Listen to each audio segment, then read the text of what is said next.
किसी ने कहा है कि देश के बाहर से दुश्मनों के लड़ने के लिए हमारे वीर सैनिक बैठे हुए हैं, लेकिन हमारे जो देश के अंदर जो दुश्मन हैं उनसे कौन लड़ेगा। हमारे जो मन के अंदर दुश्मन हैं उनसे कौन लड़ेगा।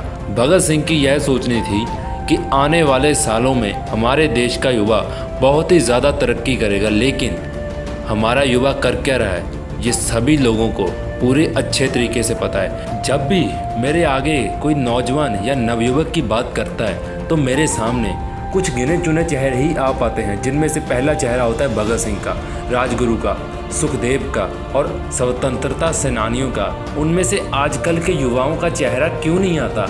यही तो सोचने वाली बात है दोस्त। मैं भगत सिंह को जानता हूँ, मैं राजगुरु को जानता हूँ, मैं सुखदेव को जानता हूँ, मैं तुम्हें क्यों नहीं जानता भाई? क्योंकि तुमने ऐसा कोई काम किया ही नहीं है जो तुम्हें यादगार बनाए। भाई तुम ऐसा कुछ ज़िंदगी में करो।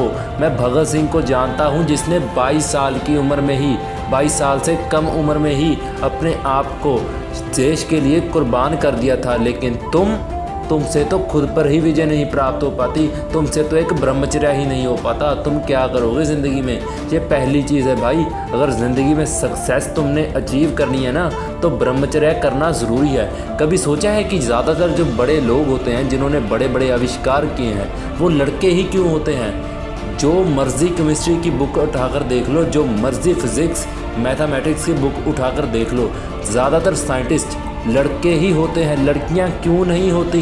क्योंकि लड़कियों के पास वो कैपेसिटी भगवान ने दी ही नहीं है। और एक बार और A to Z ये सभी लड़के या तो ब्रह्मचारी थे या तो ये सन्यासी थे। इनमें से एक की भी शादी नहीं हुई थी। अगर इनकी शादी हुई भी थी ना तो इन्होंने उससे संन्यास ले लिया था और अपनी ज़िंदगी में अपने आप को प्रूव कर दिखाया था। अगर भाई ज़िंदगी में आगे बढ़ना है ना तो तुम्हें ब्रह्मचर्य ज़रूर करना होगा।